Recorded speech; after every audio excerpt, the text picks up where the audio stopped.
रोते थे। यही तो हम बताए उनसे। हम कहा है उपाय। हाँ बताओ क्या उपाय है। कहा कि लोग तर्पण और श्राद्ध के विषय में जब कोई नहीं करे तो हम अपने पहले कर लें। हम कहा हाँ कर लो, लेकिन कैसे करोगे। कहा बस यही नियम ब्राह्मण है ये हो, शालिग्राम शिला का चरणोदक जो नहवा करके इस चरणोदक को लेगा, यही उसके जीवन का तर्पण होगा। यही दिया हुआ जल उसके जीवन का तर्पण होगा। शास्त्र में मंत्र बोलते हैं, अकाल मृत्यु हरणम सर्व व्याधि विनाशनम विष्णुपादोदकम पीत्वा पुनर्जन्म न विद्यते। भगवान के चरणों का शिला का धो करके रोज चरणोदक लो, ये जीवन का तर्पण हो जाएगा, आपकी जीवन मुक्ति हो जाएगी। बेटे करे तर्पण या न करें, ये आपका एक रास्ता हो जाएगा। और ये 3.5 हाथ का शरीर एक पिंड है। अब बस अपने जीते ही जब समझ रहे हो कि संसार के लोगों का आशा किया न करना ये तुम्हारे समझ में आ रहा है, तो ये 3.5 हाथ की शरीर इस पिंड को श्री कृष्ण अर्पण कर दो।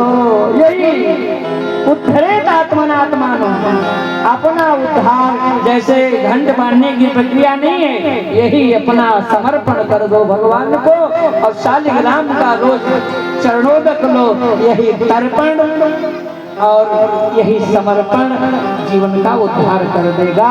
क्योंकि कोई जरूरी नहीं कि सब बेटे श्राद्ध करेंगे, सब बेटे गए जाएंगे, पिता का उद्धार करेंगे, तो जीते ही यही कर लो। तो ये विधि तो नहीं तो दुलकारी का कल्याण श्रीमद् भागवत की कथा से हुआ, भाई ने कराया। और फिर 6वें अध्याय में कैसा मंडप, कैसा विधि, क्या खर्चा लगना चाहिए, ये तो पूछते हैं। लेकिन एक बात बताऊं, शायद गोविंद की कृपा से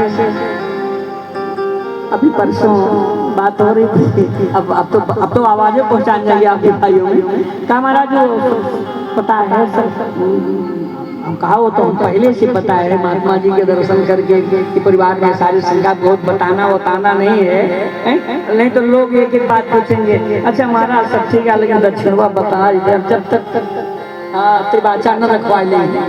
लेकिन इस परिवार में सब बातें नहीं आई है, वो गोविंद की कृपा सब है। तो सीधी बात बताऊं तो यही लिखा है कथवा में। अभी कल भीटी से किया था फोन, अमुक तिवारी, कोई तिवारी है नहीं, विनोद कुमार मिश्रा भीटी से फोन किए थे कि महाराज कथा करवानी है वही मार्च में, अप्रैल में, तो सब करने के महाराज थोड़ा अनुमान लगा लेंगे व्यवस्था कितना लगेगा। हम आज मार देंगे, स्थिर हो गए तो फोन करेंगे बताएंगे। तो अब जो लिखा है हर चीज फोन पे प्रवचन बगलों वाले सुनेंगे तो क्या कहेंगे, उनको तो आना चाहिए। तो लिखा है कि विवाहे जादिसम वित्तम तादिसम, कन्या के विवाह में जैसे खर्चा होता हो वैसे श्रीमद् विवाह भागवत की दक्षिणा है, जो दहेज में दान दिया जाता है, वही श्रीमद् भागवत में व्यास को दहेज दक्षिणा मिलनी चाहिए। लेकिन अब ये बताओ कि कहाँ लिखा है कि बिटिया के विवाह में इतना खर्चा होगा। हर बाप अपनी बेटी का विवाह अपने सामर्थ्य अनुकूल, अपने सामर्थ्य से कुछ बढ़ा के करता है, लेकिन भाई अपनी हैसियत से करेगा।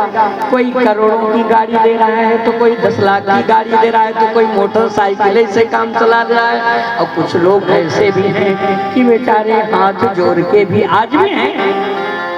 हर पिता अपने सामर्थ्य के अनुकूल, वही स्थिति है कि विवाह की दशा भागवत में हर व्यक्ति उदार मना होकर के जो सामर्थ्य किया है उसमें चूको नहीं, और नहीं दिया है तो भगवान तुम्हारे थोड़े में ही प्रसन्न है। और विशाला वसुधा यत्र तत्र कथा स्थलों पर जहाँ खूब बटने का स्थान हो, हमने तो देख लिया। आज तो ऐसे लग रहा है कि यहाँ तो कई एकड़ का प्रांगण है, बनने से ऐसा लग रहा है। अब इससे ज्यादा विशाल बसदा इसको लेबलिंग करवाने में पहले इसे थोड़ा रहा होगा। आज लेकिन कैसा नजारा लग रहा है।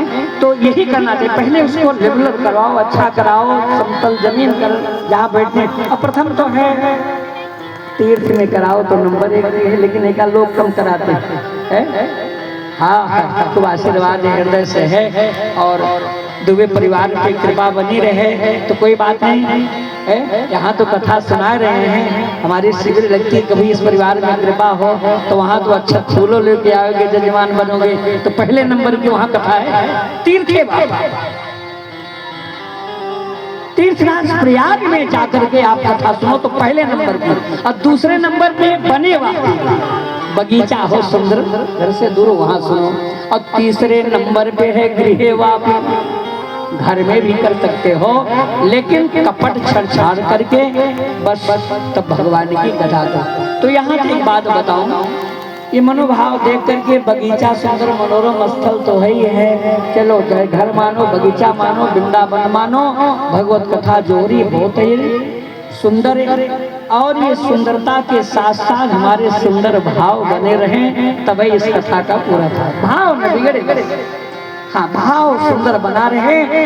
और इस द्वार पे कोई ये न सोचो कि बहुत उच्च स्तरीय है, उन्हें सम्मान हो, सामान्य स्तर वाला भी हो आवे तो इस द्वार से अपमानित हो करके न जाए, इस आपके भाव न बिगड़े। कभी कभी लोग स्टेटस देखते हैं, उनको ज्यादा जो आएंगे ठाकुर जी के नाते आएंगे। अब तो जो ठाकुर जी के नाते आएंगे, किसी का सम्मान करोगे, किसी को ऐसे हवा में उड़ा दोगे तो ठाकुर जी को कैसे लगेगा। आपके नाते आए हैं, आप बुलाओगे आओ महाराज शहर में हम आए, और आप के सामने हमको कोई गाली देना आप बर्दाश्त कर पाओगे? आपके नाते हैं, देखो बुला के महाराज जी को गाली सुना रहा हूँ, आपको आन बान सब लगवा दोगे।